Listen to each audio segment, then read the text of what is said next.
Un soutien indéfectible, un réconfort moral au nom de toute une nation, c'est le sens de la présence du chef de l'État Félix-Antoine Tshisekedi Tshilombo auprès des Léopards à la veille du match RDC-Bénin, comptant pour la dernière journée des qualifications pour le Mondial Qatar 2022. La démarche du président de la République est un encouragement à l'équipe nationale de son pays logé à Kempinski Hotel. Dans une brève adresse en français et en lingala, le président de la République a tout d'abord félicité les fauves congolais après leur exploit de jeudi dernier face à l'équipe tanzanienne, une large victoire qui mérite des éloges du garant de la nation. Le pays était à l'arrêt jeudi dernier et même nous qui étions dans nos activités, on avait toujours une oreille attentive sur ce qui se passait à Dar es Salaam. Et grande fut ma joie lorsque, au sortir d'une réunion, le protocole m'annonça votre victoire, 3-0. Vous vous imaginez, à l'extérieur. Et j'ai regardé ce match jeudi soir, je l'ai encore regardé vendredi soir, hier donc. Et j'ai vu vraiment que vous êtes une grande équipe. Vous avez joué comme si vous étiez à domicile.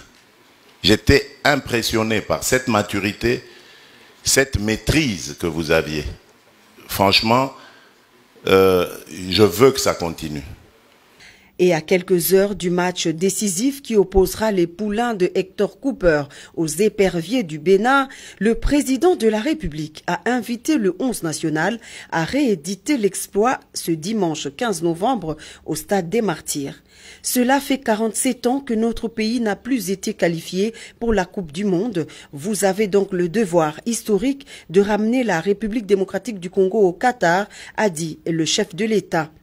Et en cas de qualification, je promets de vous décorer comme l'avait fait le maréchal Mobutu à vos aînés de la génération 74, a affirmé Félix-Antoine Tshisekedi Tshilombo au Léopard. Vous devez continuer avec cet état d'esprit. Vous étiez solidaires, tous unis, comme un seul homme, et ça doit continuer. C'est ça votre point fort. Vous ne devez absolument pas le laisser tomber.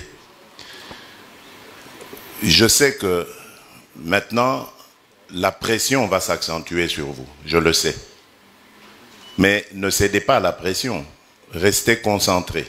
Comme vous avez fait en Tanzanie, vous jouez complètement libéré sur vos propres valeurs, sur ce que vous savez faire, vous en avez de la valeur. Donc, jouez sereinement. Tout le peuple est derrière vous, il sera derrière vous. Pour nous, Congolais, ce sera la deuxième fois que nous réussirons à nous qualifier pour la Coupe du Monde. Et imaginez-vous qu'il y a au moins 2 générations qui n'ont pas vécu la qualification de notre pays à la Coupe du Monde.